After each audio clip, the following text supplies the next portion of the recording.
Mateus 24, verso de número 37, até o verso de número 39. Todos encontraram? Digam amém. Diz assim: como foi nos dias de Noé, assim será também a vinda do Filho do Homem. Pois assim como nos dias anteriores ao dilúvio, comiam, bebiam, casavam e davam-se em casamento, até o dia em que Noé entrou na arca. E não o perceberam até que veio o dilúvio e levou a todos. Assim será também a vinda do Filho do Homem. Pai, nós te damos graça. Muito obrigado, querido Espírito Santo. É muito bom estarmos aqui na tua casa, é muito bom estarmos na tua presença. Quero pedir ao Senhor mais uma vez, meu Pai, que o Senhor neutralize aqui nesta noite, que o Senhor impeça, Pai, qualquer tipo de trabalho no mundo espiritual, no mundo sobrenatural, no mundo físico, que possa vir trazer prejuízo à tua palavra, Pai. Que ela tenha livre acesso, que ela possa, Pai, achar o endereço certo, que ela possa entrar em nossas vidas e permanecer em nós, para que todas as vezes que nós tivermos necessidade, ela possa se manifestar e assim produzir o efeito necessário pela qual ela foi mandada. Querido Espírito Santo, fique conosco aqui nesta noite e realize aqui neste local o teu querer e a tua vontade, Pai. É o que todos nós aqui te pedimos e te agradecemos, certos da tua resposta, no nome de Jesus, e os que concordam comigo dizem amém.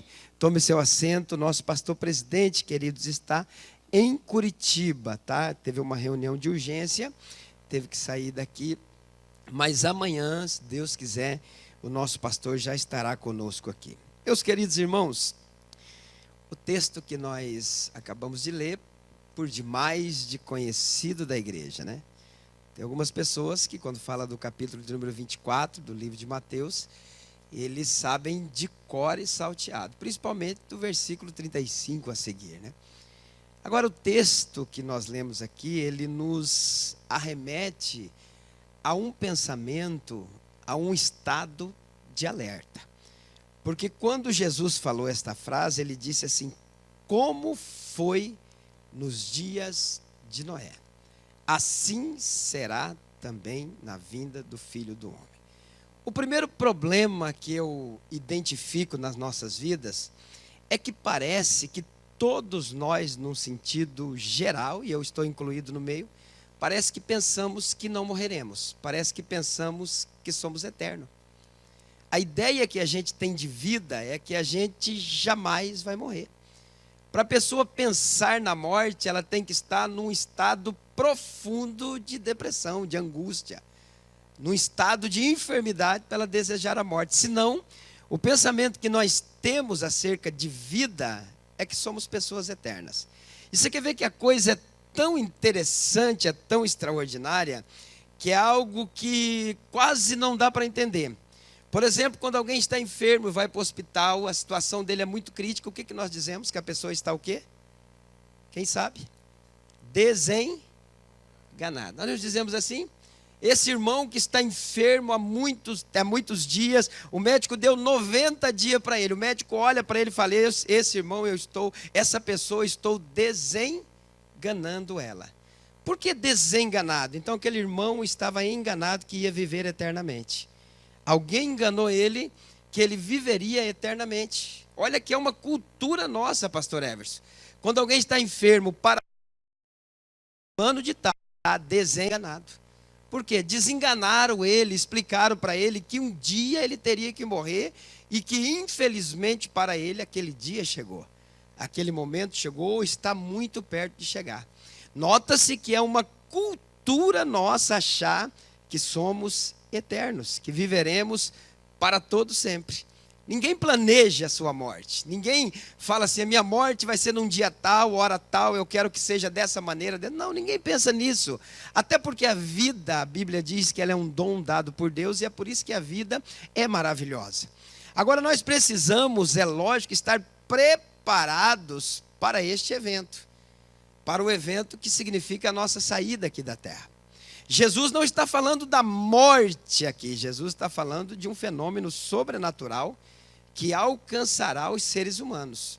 A Bíblia Sagrada diz que em determinado momento, Deus irá tirar as pessoas da terra com força. A Bíblia fala em 1 Tessalonicenses, capítulo de número 4, que nós seremos arrebatados. O que significa essa palavra? Seremos tirados com força. Seremos arrancados da terra. É uma classe de pessoas que Deus tirará elas e levará elas para a eternidade. Eu não sei como que será anunciado este evento. Não sei se a Rede Globo, se a Record, se os canais fechados vão dizer assim, passou um meteoro sobre a terra e desintegrou muitas pessoas. Não todas, mas muitas pessoas. Só que alguém com certeza vai dizer assim, o interessante é que este fenômeno de desintegração, se é assim a palavra, aconteceu só com aqueles que acreditavam em Deus. Aconteceu só com aqueles que pertenciam a determinada igreja, que seguiam a Jesus Cristo, só com eles que aconteceu. Porque a Bíblia diz que no momento, num abrir e fechar de olhos, nós seremos transformados. O que é corruptível será incorruptível, a transformação haverá em nós, e daquele momento em diante nós estaremos para sempre com o Senhor. Então este fenômeno chamado arrebatamento, ele acontecerá. A Bíblia diz que o tempo do arrebatamento leva cerca de 7 milésimos de segundo. Porque a Bíblia fala que o tempo que nós seremos arrebatados é num abrir e num fechar de olhos. 1 Coríntios capítulo 15, a partir do verso 52. Num abrir e fechar de olhos, ante o toque da última trombeta, nós seremos transformados.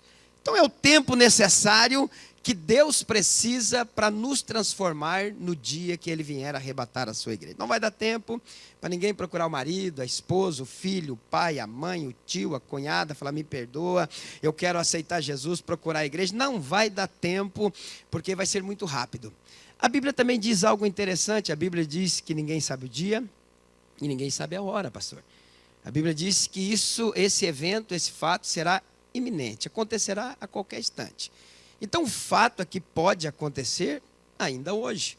Pode ser que antes que eu termine esta mensagem acerca do arrebatamento, o Senhor possa arrebatar a sua igreja e levar nós para a eternidade. Então nota-se que nós estamos a todo tempo numa espera. Ainda que alguém possa não acreditar, ainda que alguém possa achar que isso é algum conto de carochinho, eu tenho uma notícia para te dar. Se você acreditar no arrebatamento, ele vai acontecer. E se você não acreditar, vai uma boa notícia, ele acontecerá da mesma maneira. Porque Deus não depende do que nós cremos ou deixamos de crer. As promessas de Deus, elas se cumprirão independente daquilo que nós pensamos. Então Jesus, como é um fato que acontecerá sem a gente saber o dia e nem a hora, a gente tem um costume às vezes de pregar alguns sinais que antecedem o arrebatamento. Não, o arrebatamento não tem sinais que antecedem. O arrebatamento é um fato eminente. Pode ver que no segundo livro de Tessalonicenses, as pessoas pararam de trabalhar, pararam de ir para o campo, porque achavam que o arrebatamento era para aqueles dias. Paulo falou, não será assim sem que antes aconteça a apostasia e a manifestação do homem do pecado. Então, como é um fato que pode acontecer a qualquer instante, não depende de nenhum tipo de sinais. Agora, a segunda vinda de Cristo, esta sim, está pautada em sinais. Eu gosto de usar uma frase que eu falo sempre para vocês, eu acho que vocês já decoraram. São placas indicativas que Deus está deixando para que você não se perca, para que você não perca a oportunidade ou fique de fora no dia do arrebatamento. Deus, ele nos deixa a placa nos mostrando os caminhos que nós devemos tomar para podermos participar desse evento que será o maior evento que já aconteceu na terra. A Bíblia diz que nunca houve e nunca haverá dia semelhante àquele. Será o grande dia do Senhor. Aquele dia vai ser um dia diferenciado, porque é um dia que vai trazer com ele duas características. A primeira será um dia de grande alegria, quando nós formos arrebatados, estarmos com o Senhor para todo sempre. A segunda será um dia de grande angústia e tristeza para todos aqueles que não participarem deste evento. É fato que a Bíblia diz no livro do Apocalipse que muitos voltarão para o Senhor naquele dia. por não participarem, por acharem que era algo que estava ainda para demorar para acontecer, naquele dia, quando ficarem, eles voltarão para o Senhor. Mas aí a coisa não é como agora, que a gente serve a Deus pela graça, pelo benefício, pela bondade.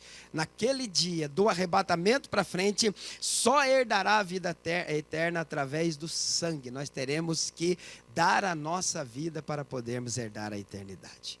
Agora, quais são os sinais? O que esse texto aqui está me alertando aqui para essa noite, para que eu possa ficar apercebido, para que eu não venha a vacilar, para que eu não venha perder esse grande evento que há de acontecer para mim?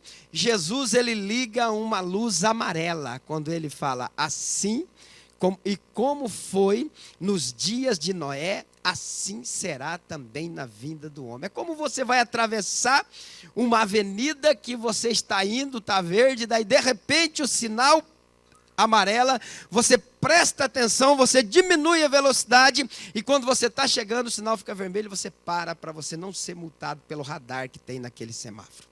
Jesus aqui nesta noite acendeu uma luz amarela para nós, e vai nos mostrar aqui através desta palavra, deste texto, através dessa profecia, queridos irmãos, o tempo em que nós estamos, o momento em que nós estamos vivendo. Porque ele deixa algo bem evidente aqui quando ele disse assim, ó: assim como foi nos dias de Noé, assim será também a vinda do Filho do Homem, porquanto assim como nos dias anteriores ao dilúvio, comiam, bebiam, casavam e davam-se em casamento, até o dia em que Noé entrou na arca. Vamos para Gênesis, capítulo de número 6, e vamos descobrir o que tinha naquele dia. Por que aquele dia era um dia, ou aquele tempo era um tempo tão especial? A Bíblia Sagrada nos conta, queridos irmãos, que de tudo que Deus fez, você pode ficar com a tua Bíblia aberta no livro de Gênesis, capítulo 6, de tudo que Deus fez, Deus se agradou. A Bíblia diz que Deus olhou e falou, e viu que isto era bom. Mas determinado momento depois da criação, Deus olha para o homem e fala, isto que Deus, depois que criar o homem, Deus diz, isso é muito bom. Mas determinado momento, com o passar dos anos, a Bíblia diz que Deus se entristeceu com a raça humana.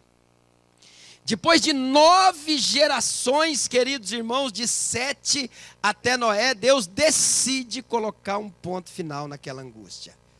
A Bíblia Sagrada diz que Deus se arrepende de ter criado o homem e que destruiria toda a terra, com todos os animais, com tudo que tinha, juntamente com o homem, por causa da dureza do coração.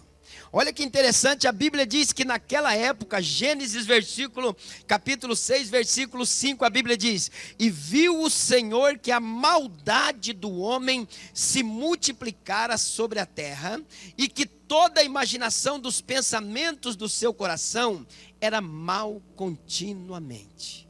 Gênesis capítulo de número 6, versículo 11, a Bíblia diz, a terra, porém, estava corrompida diante de Deus e cheia de violência.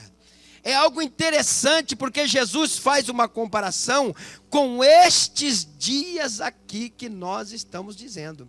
A Bíblia diz que havia muita maldade, a Bíblia diz, queridos irmãos, que havia muita violência, e a Bíblia diz que a terra estava corrompida. Então o Senhor está dizendo assim, olha, quando estiver daquele jeito lá, quando estiver da mesma maneira de Gênesis capítulo 6, vocês estejam preparados, porque será neste tempo que eu levarei a minha igreja para a eternidade, que eu levarei o meu povo. Eu não vou deixar vocês às cegas, eu não vou deixar vocês sem saber o que fazer, eu vou dizer para vocês a forma que estará no tempo em que eu virei buscar a minha igreja. Olha o que Deus diz, terá muita maldade, a corrupção ganhará um vasto campo e a violência imperará no meio de nós. Esses eram os climas que tinha na época de Noé. Muita maldade, muita corrupção e muita violência. Muito diferente dos nossos dias. Porque os nossos dias estão cheios de bondade. Os nossos dias estão cheios de honestidade. E os nossos dias não tem violência nenhuma. Tem nada. Misericórdia, boa palavra, pastor. Quando eu olho para esse texto, parece que eu vejo Jesus dizendo: é agora o tempo em que eu me manifestarei para levar a minha igreja. É muito idêntico os dias que nós estamos vivendo com o tempo ou com a geração de Noé. Os pontos que a Bíblia Sagrada nos mostra, eles são por demais de interessante, porque eles deixam evidenciado que nós fazemos parte de uma geração que vai participar do arrebatamento. Tem alguém que me critica, tem alguém que fala assim: você não devia falar isso, não sei o que, não sei o que lá. Você tem que tomar cuidado, porque se não acontecer vai ficar feio para você. Mas eu afirmo categoricamente que o pastor José de Amorim nasceu para fazer parte da última geração da igreja, da geração que vai participar do arrebatamento, com certeza. Eu falo isso todo dia para meus filhos, para minha esposa.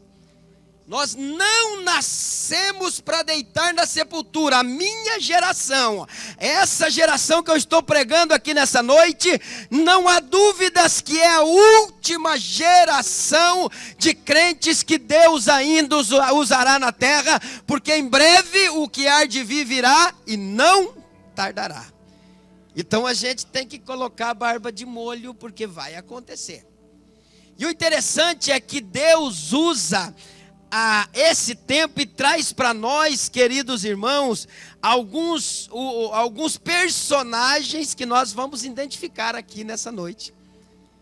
Que nós vamos identificar aqui para você ver como que é tão igual. Parece que quando eu leio isso aqui, eu falo: meu Deus, vai ser amanhã. Meu Deus, vai ser daqui a pouco. Porque o que tem, a forma com que Jesus se expressa dentro de Mateus 24, falando do tempo de Noé, ele parece que está falando dos dias atuais. Então vamos identificar, porque a história voltou a se repetir. Violência, maldade, corrupção. A história está se repetindo novamente com a mesma intensidade. Qualquer pessoa estudiosa da palavra de Deus, ou qualquer pessoa que conhece um pouco da palavra de Deus, nota que a história está se repetindo com a mesma intensidade. Vamos identificar os personagens? Porque só mudou o tempo.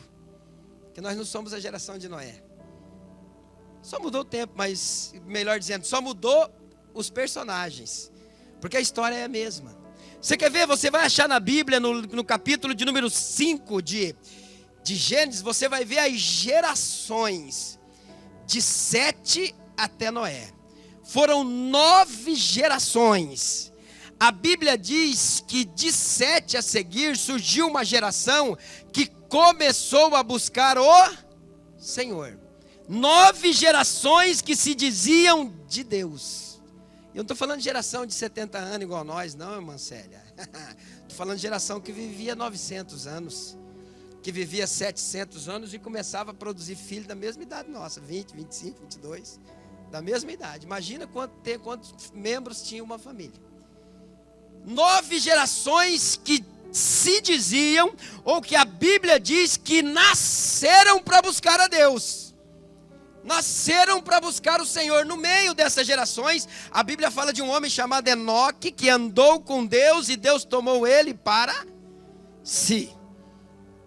Vamos dizer que essas 9 gerações, queridos irmãos, elas eram uma geração de crente. Houve, depois de Abel, da morte de Abel, houve um crescimento. Deus levanta Sete e cria na geração de Sete uma geração grandíssima de homens que deveriam pelo menos buscar a Deus. Eu já começo a identificar pela nossa história. Eu me lembro muito bem que no ano de 1995, 96, está aqui um homem que vai me ajudar bastante.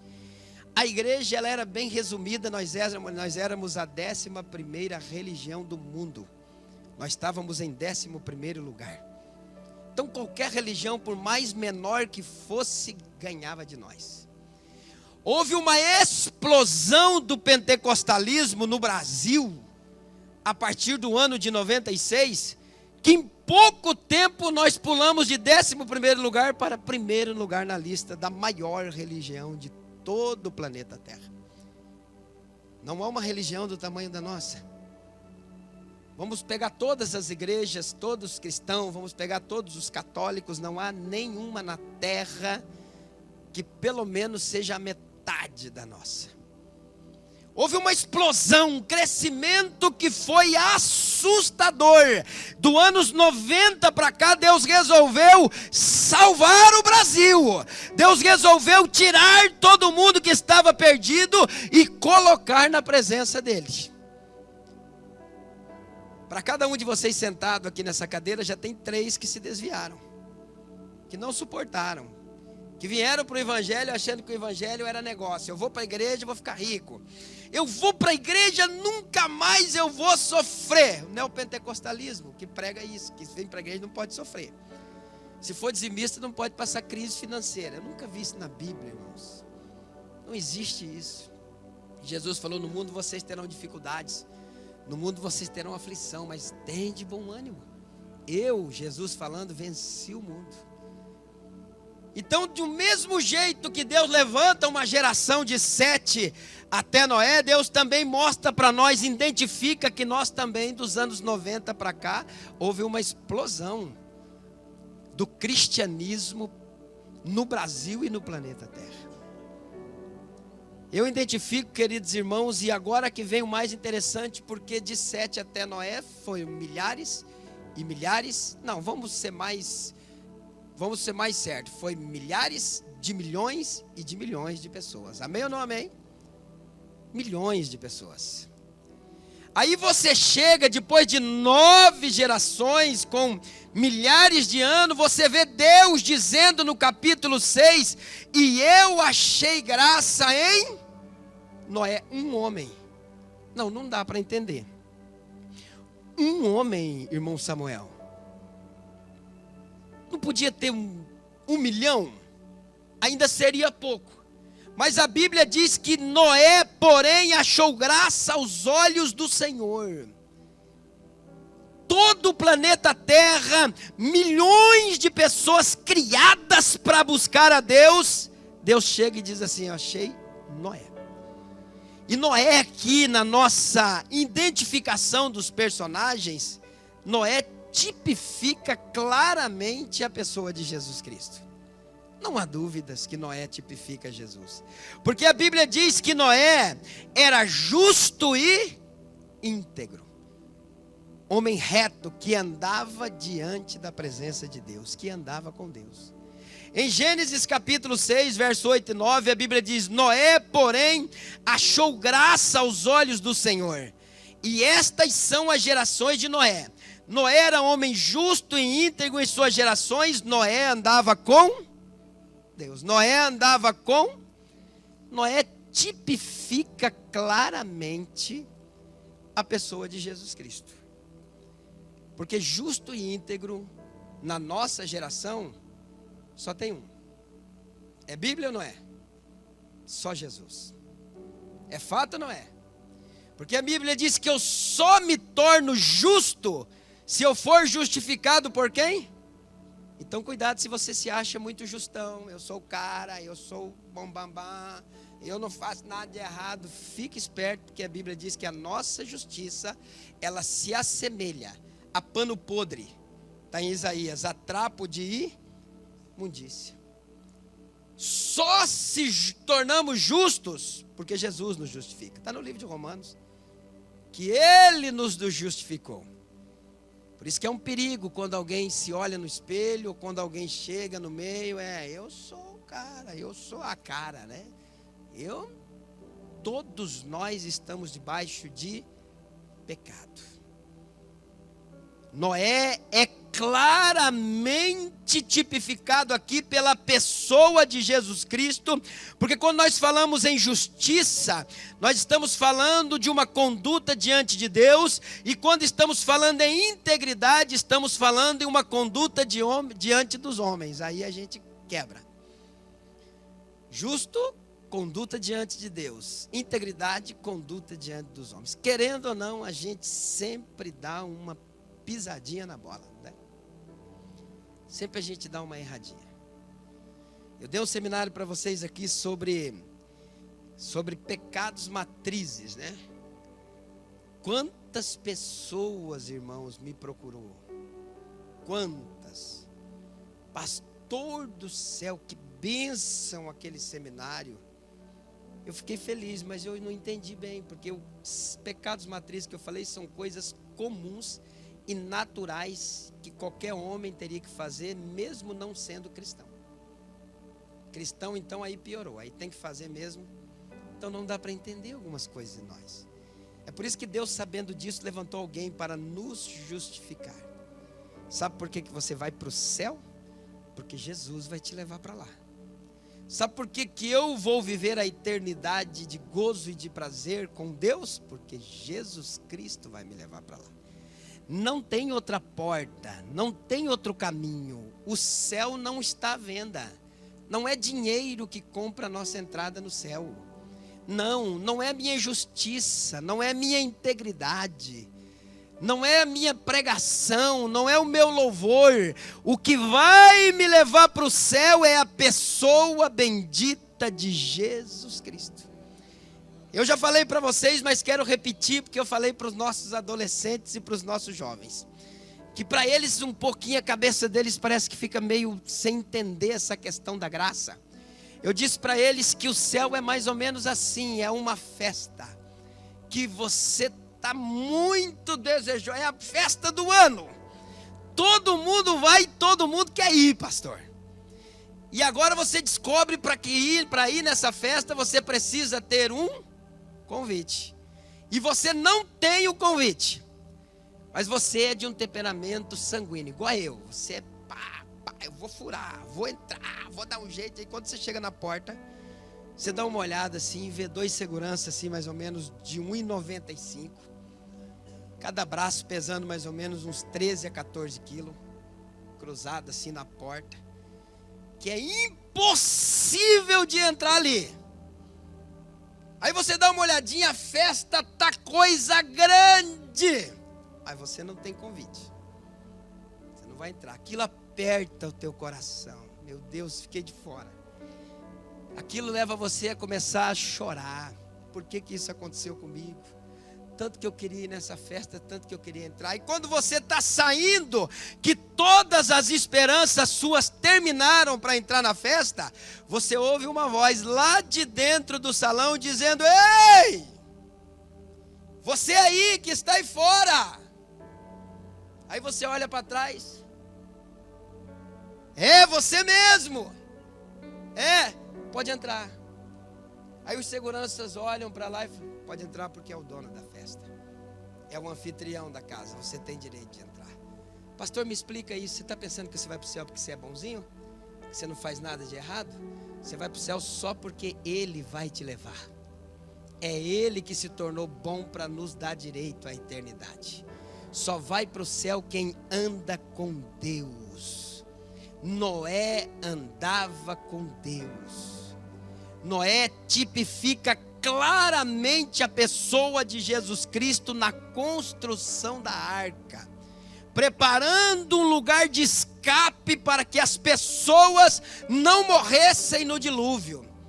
Porque Deus disse que ia destruir todo mundo e destruiria com água.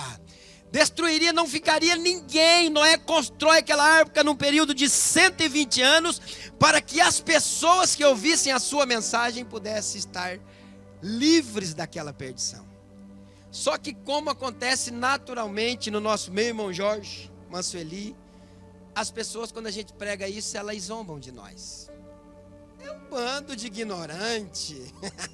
Não é assim? É um bando de estúpido. Gente que não tem coisa para pensar. Era isso que diziam de Noé. A Bíblia diz que os moradores da terra faziam o quê? Zombavam de Noé. Era mais ou menos assim, o velhinho ficou louco. Porque não tinha chovido naquela época ainda, não havia chuva. A Bíblia diz que as plantas eram regadas por um orvalho, por um vapor que subia da terra. Aí se não havia chuva, piorou, tá mais doido ainda, tá pinel. Tem que tomar gardenal o velhinho Noé. Ó. Ali o tamanho do barco que o cara está construindo. E Noé pregando 120 anos, Deus vai destruir a terra.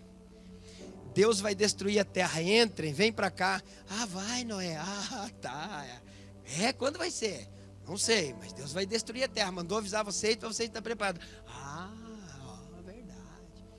Que coisa, né? E saíam, zombavam, riam, tiravam sarro de Noé.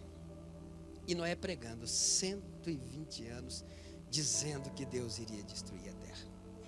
Nós já estamos, queridos irmãos, há mais de 2000 anos dizendo para as pessoas, Jesus vai voltar. E aí aparece alguém e me diz assim, mas pastor, se já está quase 2000 anos falando que Jesus vai voltar, ele não vai voltar mais. João disse isso em uma das suas epístolas. E muitos dirão assim, essa promessa já é antiga e até hoje não se cumpriu. Que notícia maravilhosa eu tenho para te dar. Se tem 2000 anos que nós estamos falando que Jesus vai voltar e ele não voltou, pode ser que ele volte hoje. Cada dia que passa é um dia menos para a volta de Cristo. Cada dia que se finda é um dia menos que Jesus voltará para buscar a sua igreja. Então, para mim, queridos irmãos, a volta de Cristo, como diz no livro de Atos, é para ontem. Eu tenho que estar preparado como se fosse para ontem. Noé constrói aquele barco, constrói aquele grande barco, prega para as pessoas, avisa as pessoas da volta de Cristo, avisa as pessoas da destruição da terra, mas as pessoas zombam de Noé. Então não fique triste se você trabalha em alguma empresa que as pessoas dizem, ele vai voltar? Não voltou ainda? Até se ele voltar nós vamos crucificar ele de novo. Se ele voltar, nós vamos pregar ele na cruz de novo. Ele vai ver. Eu quero dizer para você que na primeira vinda de Jesus, ele veio como cordeiro. Ele veio para ser sacrificado. Mas na segunda vinda, a Bíblia diz que ele vem como leão da tribo de Judá. Crucifica leão que eu quero ver. Tenta crucificar leão para ver o que dá. As duas vindas serão diferentes. Uma ele vem como cordeiro, mas na segunda ele vem como leão para dominar, para reinar, para tomar aquilo que é dele. A família de Noé constrói a arca, Noé está preparando tudo. A família de Noé está ouvindo Noé pregar. Eu acredito que deve ter sido muito complicado. A integridade, a justiça, o caráter e a moral de Noé era algo invejável. Porque é sempre fácil a gente ir pela maioria. Quem está me ouvindo, diga amém. Se a maioria dizer não vai dar certo, aonde que a gente vai? A gente vai pela maioria. É muito raro alguém seguir a minoria. Agora calcula você num lugar onde tem milhões de pessoas e uma pessoa dizendo que o mundo vai acabar. Louquinho, pinel, problema de cabeça. Agora calcula os filhos de Noé, qual a situação deles. Eu acredito que todos os dias eles chegavam e diziam, pai, tem certeza que Deus falou com o senhor, pai? Porque a gente sai para o trabalho, é uma zombaria, é gente tirando sarro, é gente... Tá difícil. A gente sai no meio do povo lá, é um monte de gente olhando, daí, o papai ainda está construindo o navio? E a gente tem que dizer, sim, meu pai está construindo o navio, pai, é fato isso. E eu acho que Noé olhava para eles e dizia, é fato, filhos. O Deus que me falou, que mandou construir, que me deu todas as coordenadas, que fez toda os projetos, é o Deus que vai mandar chuva sobre a terra e vai destruir a humanidade. Os filhos, a esposa, os filhos e as noras de Noé, eles tipificam a gente. Eles tipificam a pessoa, os cristãos que estão hoje na igreja. Porque a gente vê, queridos irmãos, às vezes devido às grandes atrocidades e às dificuldades que a gente olha, a gente às vezes quase que chega ao ponto de jogar a toalha. E a gente não para observar que isso é um trabalho espiritual, irmãos. A Bíblia diz que principados e potestades estão nos lugares celestiais e estão trabalhando 24 horas. Não é 12 horas, é 24 horas, eles estão procurando alguém que ele possa tragar. Então o inimigo de nossas almas, ele vai procurar de qualquer maneira tirar você desse foco. E é o que ele tem feito com muitas pessoas. com milhares de pessoas que já não têm a mesma fé que nós temos, que já pararam, que já desanimaram. Alguém desanimou porque não teve sucesso financeiro, alguém desanimou porque o marido foi embora, alguém desanimou porque a esposa foi embora, alguém desanimou porque o filho não deu certo na vida. Eles colocam, eles ligam as coisas naturais com as espirituais, e o inimigo, sabendo disso, ele sempre trabalha para poder tirar mais um de dentro da arca, para poder deixar mais um para o lado de fora. Você pensa que os filhos de Noé, a esposa de Noé e as noras iam no meio da rua, as pessoas falavam: parabéns pelo teu sogro. Chamava de família de louco, chamava de família de gente abobado. Eu sei lá qual eram os apelidos que esses moços tinham. Eu acho que esses moços, eles voltavam para casa deprimido. Pai do céu, não dá para sair na rua mais, porque essa arca que o Senhor está construindo virou um objeto de zombaria. Mas Noé dizia para eles: perseverem, filhos, mantenham a fé de vocês, porque Deus vai destruir a terra. Pensa numa reuniãozinha dos os três filhos. O que você acha? 100. O que você acha? Vai que um deles dizia: acho que o pai está louco. Aí o outro dizia: não está. O pai é um homem muito certo. O pai é um homem muito. O pai é diferente, não pode. A gente viu a vida inteira o pai andando com Deus. A gente viu a vida inteira o pai testemunhando de Deus. A gente viu a vida inteira o pai indo na contramão dessa sociedade que a gente está vivendo. Não, vai acontecer, vamos se manter firme, vamos perseverar. Talvez as noras dizendo do sogro, porque sogro e sogra é coisa linda, né? Que maravilha. Marinês mesmo, eu amo muito a sogra da Marinês, demais. Sabe, amo demais a sogra da irmã Marinês. Pensa numa mulher que eu sou apaixonado, admiro. Então você calcula que as noras talvez chegavam para os maridos e diziam: e aí? Vai ficar nessa? Vai ficar trabalhando nessa arca aí? Até quando você vai ficar desse jeito? Nós vamos ficar assim. Talvez os maridos diziam: não, vamos perseverar, vamos ajudar o papai, porque Deus vai destruir essa terra. Nós temos aqui muitos filhos, muitas noras e muitas esposas de Noé. Que o vento vem, que balança, que a zombaria chega, que as atrocidades vêm, mas a gente persevera dizendo: ele vai voltar. Não, ele vai voltar, eu tenho certeza que ele vai voltar. Pode parecer impossível, pode parecer que tudo caminha de maneira contrária, mas ele vai voltar, ele vai vir nos buscar para podermos estar diante dele. E a Bíblia é interessante porque a Bíblia diz que quando Deus olha para a terra, Deus vê Noé, um homem justo e temente a Deus e íntegro. Então quer dizer que a esposa, os filhos e as noras, que tipifica a igreja, entraram pela graça. Não tinham direito, pastor Tonete. Deus não achou justiça neles. Deus não achou integridade neles. Mas Deus falou: por você, se eles entrarem, se você colocar eles dentro da arca, eles também participarão desse benefício. É por isso que Noé tipifica Cristo. É por isso, queridos irmãos, que nós vamos entrar para o paraíso eterno e para a vida eterna pela pessoa dele. Não é pelas nossas obras, não é pelos nossos atos, não é porque somos bons, não é por causa disso. Eu sempre digo que o que nos torna bom é quem? É o Espírito Santo. Quem tem o Espírito Santo não tem jeito de ser mal, porque o Espírito Santo não habita em templo maligno. Nós falamos sobre isso, terminamos terça-feira sobre o fruto do Espírito, falamos aqui sobre o amor. Até fui confrontado durante a semana numa obra que Deus fez maravilhosa. É assim, porque é difícil demais as pessoas entenderem isso. Quem tem o Espírito Santo, queridos irmãos, ele pratica coisas diferentes. E Noé conseguiu colocar toda a sua família, que simboliza, queridos irmãos, a igreja, e nós todos entraremos, queridos irmãos, simples, puramente pela graça. Nós temos alguns visitantes aqui e eu gosto sempre de não deixar eles saírem da igreja sem entender as coisas. Graça funciona mais ou menos assim.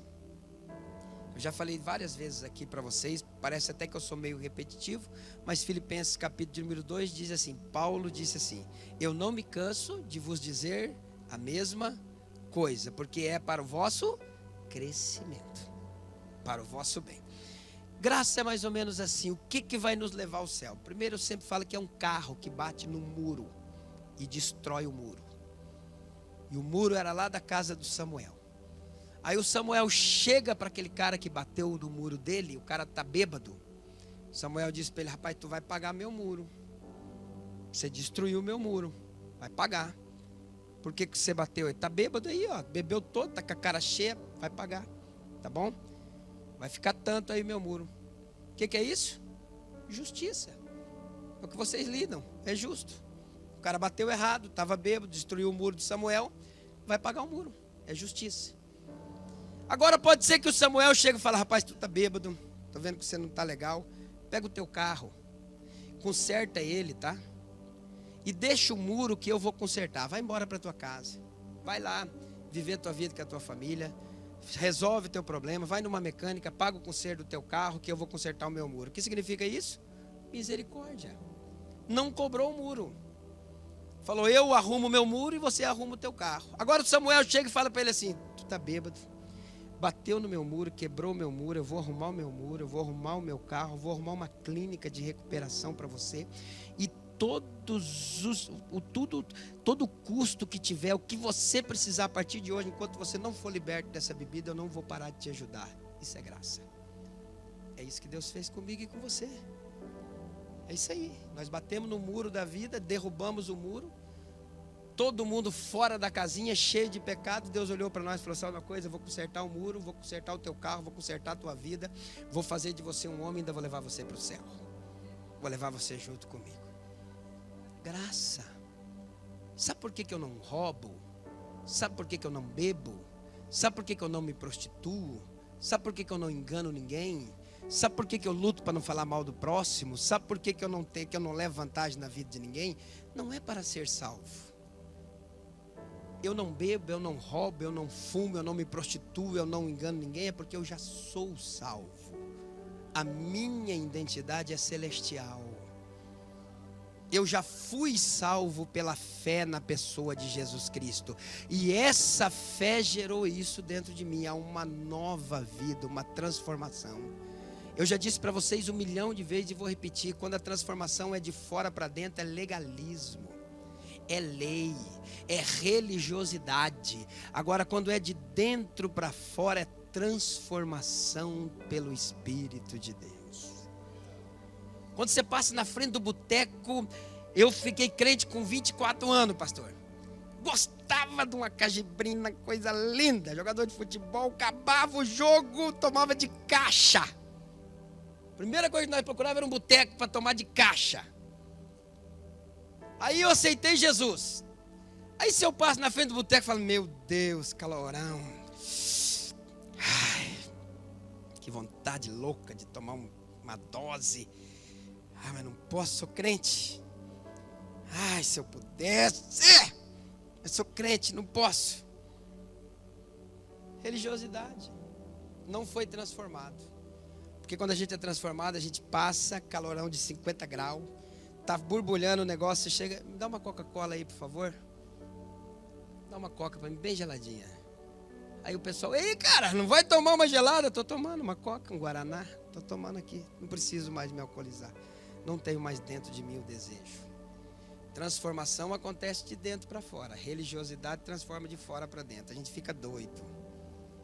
Sempre querendo, ai, se eu pudesse, mas eu não vou porque eu sou crente. Pode fazer, porque não foi transformado ainda. Precisa receber uma transformação.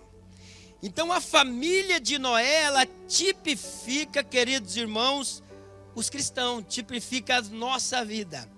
A arca que Noé construiu, nós já estamos quase terminando aqui, vai ficar muito legal. Porque a arca que Noé construiu, ela tipifica a igreja física.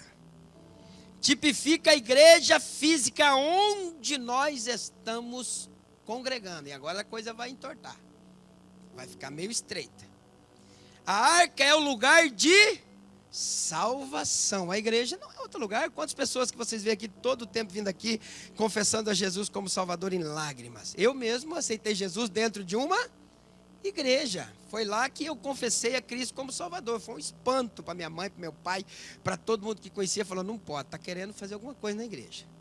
Está indo atrás de alguma coisa errada. Eles não acreditavam que Jesus poderia transformar um cara meio virado. Então a arca, ela tipifica aqui, ó, a igreja física, o templo onde nós vivemos. E dentro da arca, o que tinha? O que tinha dentro da arca? O que entrou dentro da arca? Diz amém? Muitos animais. O convívio dos filhos de Noé, o convívio da esposa de Noé, da nora de Noé e do próprio Noé, todos os dias dentro da arca, não era fácil. Está pensando que era arrozinho com feijão? Era quantos animais? Alguém sabe quantos animais? Era centenas de animais ou milhares? Ou milhões? Mas agora calcula você dentro de uma arca, imagine a quantidade de animal, imagine o odor que havia dentro daquele lugar. Para pensar. Eu acho que teve um momento que eles falaram, vamos pular fora, vamos morrer afogado, que é melhor.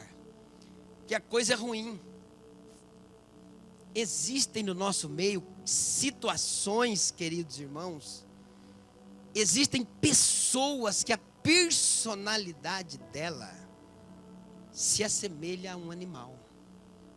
Deixa eu ler, senão vão falar, o cara pregou heresia, o homem foi chamar o povo de animal. Eu não estou chamando ninguém de animal. Eu estou falando de personalidades que se assemelham. Quer ver? Abram suas Bíblias comigo, essa aqui eu tenho que ler, porque senão pode dar problema. Abre suas Bíblias no livro de Judas, capítulo 1. Tem esse livro na Bíblia, você sabia? Forte, né, meu pastor? Forte. Judas, capítulo de número 1, versículo 10 ao 19. Eu estarei lendo bem compassadamente. Olha o que a Bíblia diz. Estes, porém, dizem mal do que não sabem, e naquilo que naturalmente conhece, como animais irracionais, se corrompem. Judas está chamando uma igreja, um pessoal que havia de animal. Agora presta atenção no que ele vai falar. Ai deles, porque entraram pelo caminho de Caim e foram levados pelo engano do prêmio de Balaão e pereceram na contradição de Coré. Estes são manchas em vossas festas de amor, banqueteando-se convosco e apacentando-se a si mesmos sem temor. Você conhece alguém que não respeita a liderança? Você conhece alguém que se apacenta a si mesmo? Você conhece alguém que o pastor dele é ele mesmo? Vamos continuar, a coisa vai estreitar. São nuvens sem águas, levada pelos ventos de uma para outra parte, são como árvores murchas, infrutíferas, 2 vezes mortas, desarraigadas, ondas impetuosas do mar que escumam as suas mesmas abominações, estrelas errantes para os quais está eternamente reservada a negrura das trevas. Destes profetizou também Enoque, o 7º depois de Adão, dizendo: eis que é vindo o Senhor com milhares de seus santos, para fazer juízo contra todos e condenar dentre eles todos os ímpios por todas as suas obras de impiedade, que impiamente cometeram, e por todas as duras palavras que ímpios pecadores disseram contra ele. Estes são murmuradores, queixosos da sua sorte, andando segundo as suas concupiscências, e cuja boca diz coisas muito arrogantes, admirando as pessoas por causa do interesse. Mas vós, amados, lembrai-vos das palavras palavras que foram preditas pelos apóstolos de nosso Senhor Jesus Cristo, os quais vos diziam que nos últimos tempos haveriam escarnecedores, que andariam segundo as suas ímpias concupiscências. Estes são os que se separam, sensuais e que não têm o Espírito de Deus. Ponto final, acabou. Personalidade como personalidade de animais. Brigam o tempo todo, falam mal o tempo todo, não agem de forma nenhuma para benefício do seu semelhante, nunca produzem alguma coisa benéfica no reino. Nunca. Existe no nosso meio. Lembra da parábola da rede? Para não falar que eu estou falando heresia. Jesus disse, foi lançada uma grande rede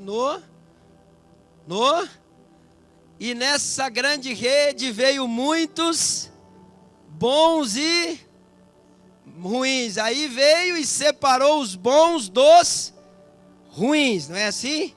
Assim será na consumação dos séculos. Os anjos do Senhor virão e separarão bons dos... Aquela rede tinha peixe de qualidade. Eu gosto desse ponto. Nossa, que legal isso aí.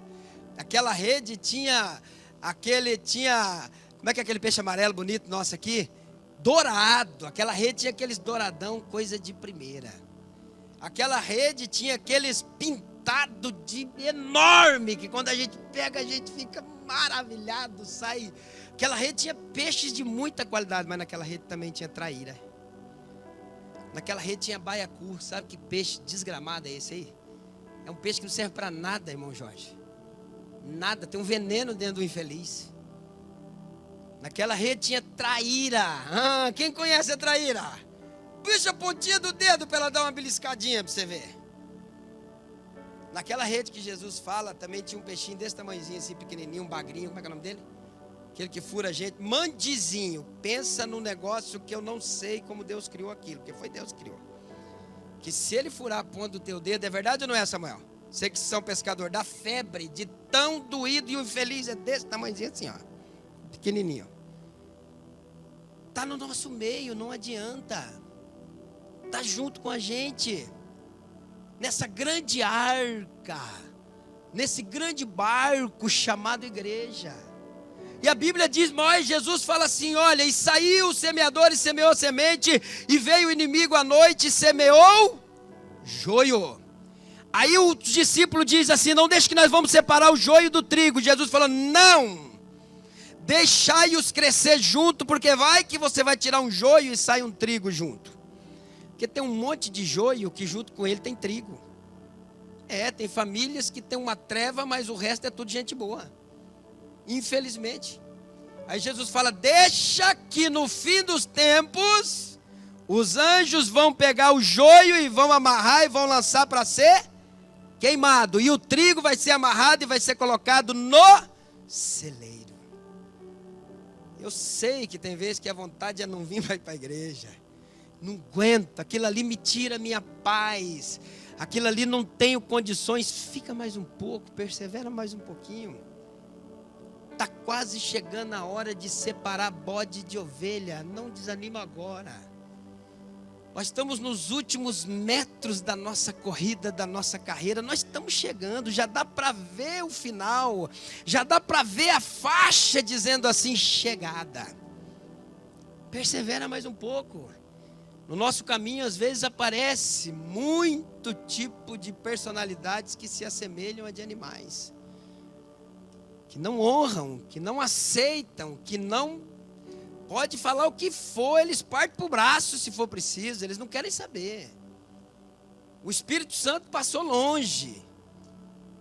Que não aceitam autoridade de forma nenhuma. E aqui em Judas ainda diz que blasfemam das autoridades. Deixa eu fazer uma pergunta para vocês. Romanos capítulo de número 13, a Bíblia diz que toda autoridade é constituída por... Quem acredita nisso, diga amém.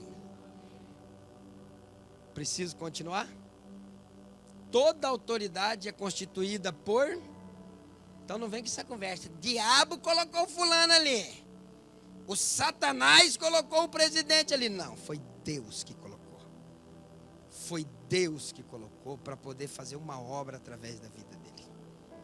Não adianta. E quando nós caímos nesse erro, nós só trazemos prejuízo para a nossa vida. Tinha muitos animais dentro da arca, característica de personalidade.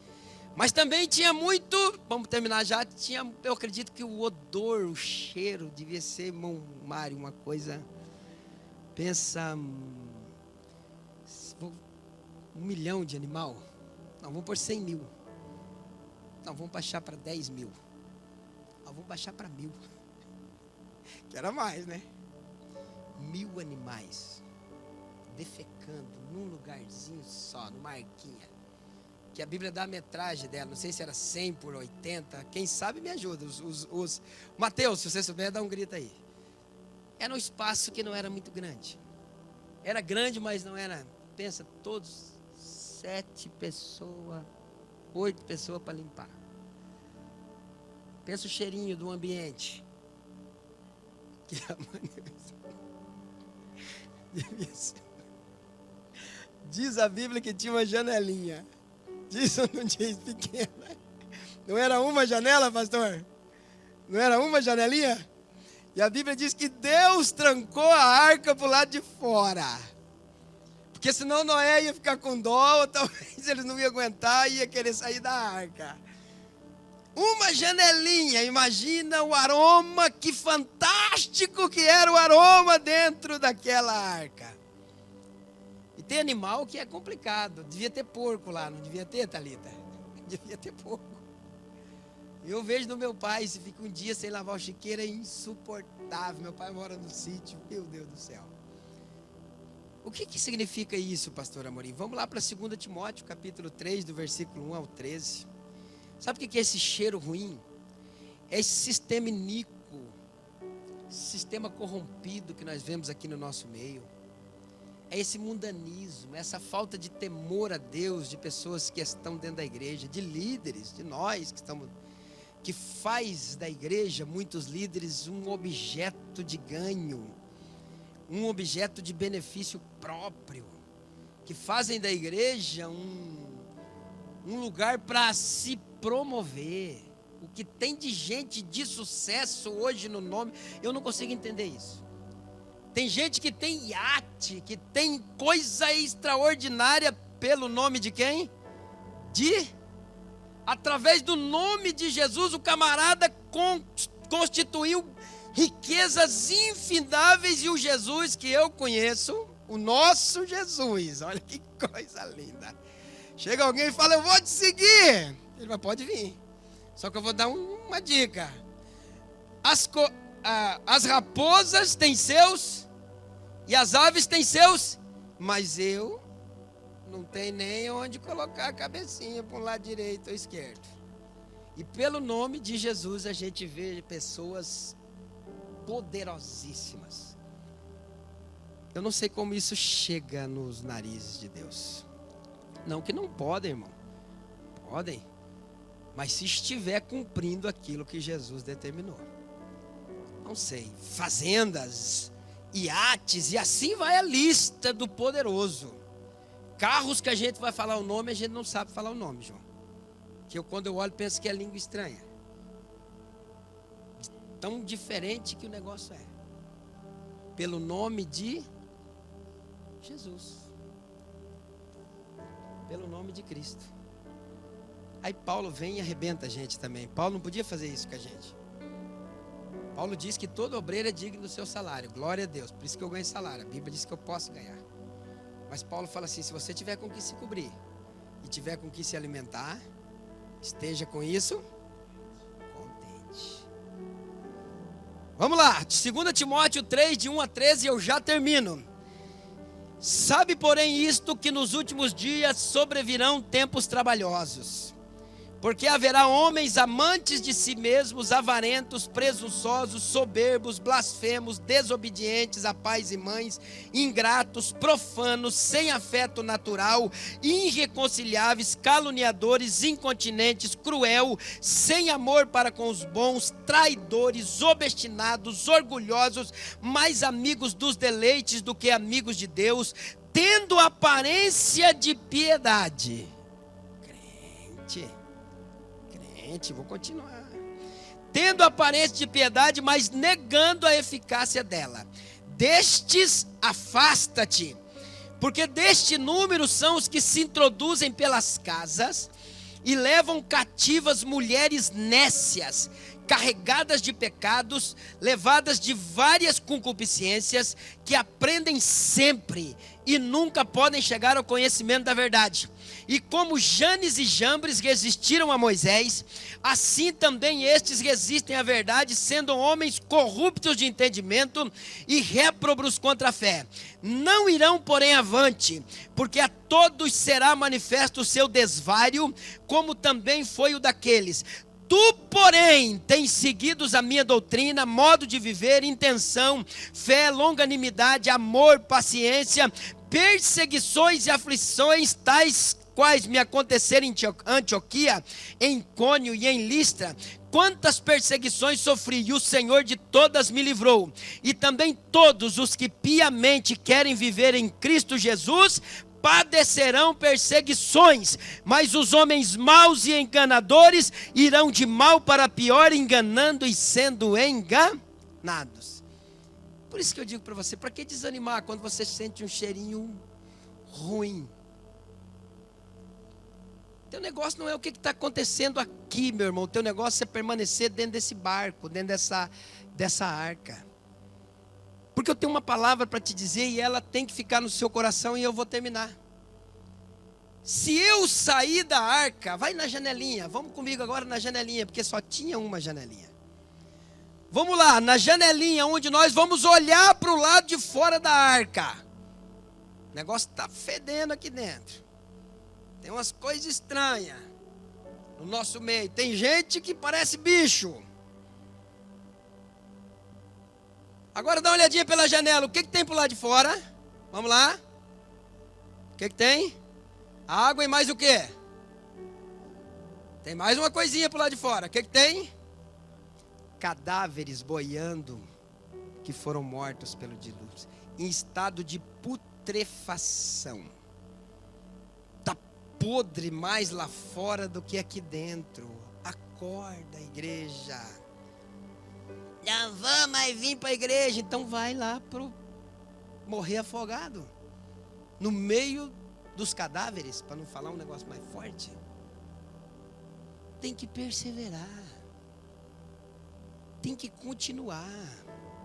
Hebreus capítulo de número 13, se eu tiver errado me ajude, a Bíblia diz assim: nós que estamos rodeados de uma tão grande nuvem de testemunha, deixamos todo o embaraço e todo o pecado que tão de perto nos rodeia e olhamos para um único consumador da nossa fé, Jesus Cristo, o homem. Para de olhar para o homem, para de olhar para o sistema, para de olhar para isso, para de olhar para aquilo. Olha para Jesus Cristo, porque já está baixando as águas e o tempo de cantar vai chegar na nossa vida. É pior lá no lado de fora do que aqui dentro.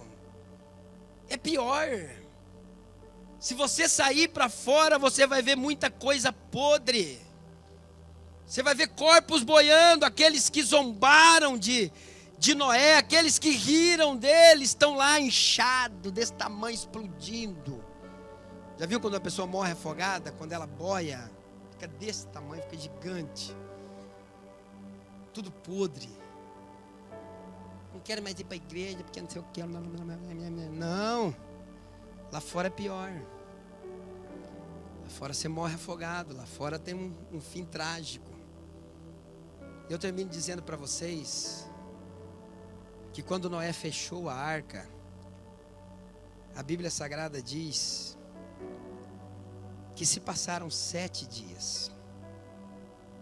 e não chovia. Eu acredito que nesses 7 dias a zombaria se multiplicou. Noé trancado dentro da arca, junto com os filhos, primeiro dia. Cadê a chuva, pai? Vai chover, filho, fica tranquilo que vai chover. Vai chover. Pensei que quando nós fechássemos a porta, choveria. Segundo dia, não, tranquilo, só 2 dias. Talvez o pai errou a data, mas vai chover. 4º dia, vamos pular o 3º. 4º dia, as nora. Eu não quero falar com o sogro. Mas cadê? Não vai chover, não? E o povo lá fora, pela janelinha. Ô, Noé, tá chovendo demais aqui, Noé. Ó, que perigo. 6º dia. Talvez o mais velho, qual que era o mais velho? Cã. Cã deve ter chegado. Pai, me ajuda, pai. 6 dias, pai. E o velho dizendo assim: vai chover. Fica tranquilo. Vai cair água. Se coloque em pé.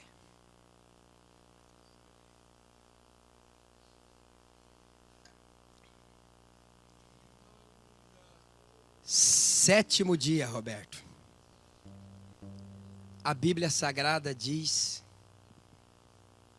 que os céus se romperam e as entranhas da terra se moveram.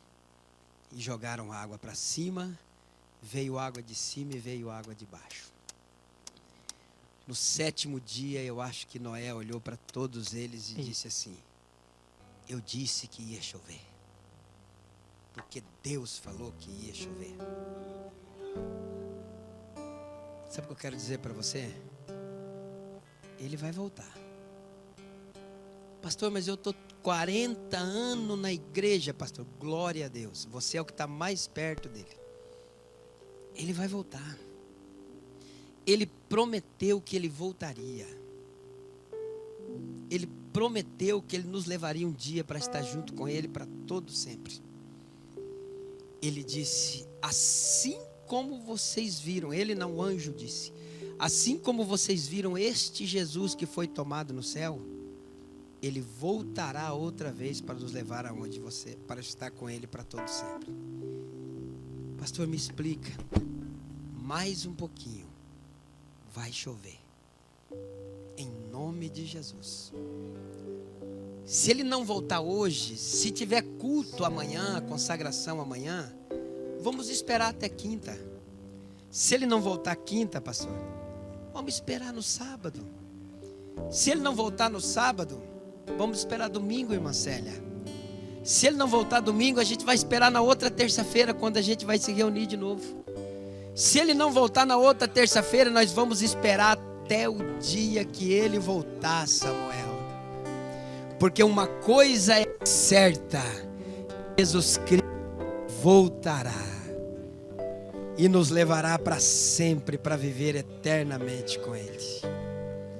Eu não sei o que isto significa para você, mas eu quero dizer o que significa para mim. A Bíblia diz que ali não haverá mais choro, ali não haverá mais pranto, ali não haverá mais morte, ali não haverá mais tristeza. Eu gosto de falar uma coisa que as pessoas rirem, mas é fato. Ali ninguém vai cortar nossa água mais, ninguém vai cortar nossa luz mais. O nosso cheque nunca mais vai voltar. Não, não vai mais. O câncer nunca mais vai se apoderar da sua vida. Ali não haverá mais divórcio, ali não haverá mais quebra de empresa, ali não haverá mais filho assassinado, porque todas as coisas foram feitas novas. E eu termino dizendo para você que você terá um novo nome ali. A Bíblia diz que nós receberemos uma pedrinha branca, e nessa pedra teremos um novo nome que só Ele saberá. Eu não sei se ele vai me chamar. Meu nome aqui é coisa linda, gente. Meu nome é José Antônio de Amorim. A minha mãe me chama de Zé Tonho, calcula. Graças a Deus que vocês me chamam de Pastor Amorim. Minha mãe chegou um dia na igreja e falou: eu louvo a Deus pela vida do Zé Tonho. Me quebrou, irmão. Que nome é esse? Glória a Deus pelo meu nome, pelo meu pai e minha mãe que estão me assistindo. Então, papai, te amo. Eles estão me vendo lá. Mas lá vou ter um novo nome. Lá pode ser que meu nome seja Anthony. Oh, glória! Meu nome pode ser Joseph. Pode ser alguma coisa diferente, porque a Bíblia diz que eu terei um novo nome. A Bíblia diz que as coisas velhas se passaram e tudo se fez novo. Persevera mais um pouquinho. Curva a sua cabeça.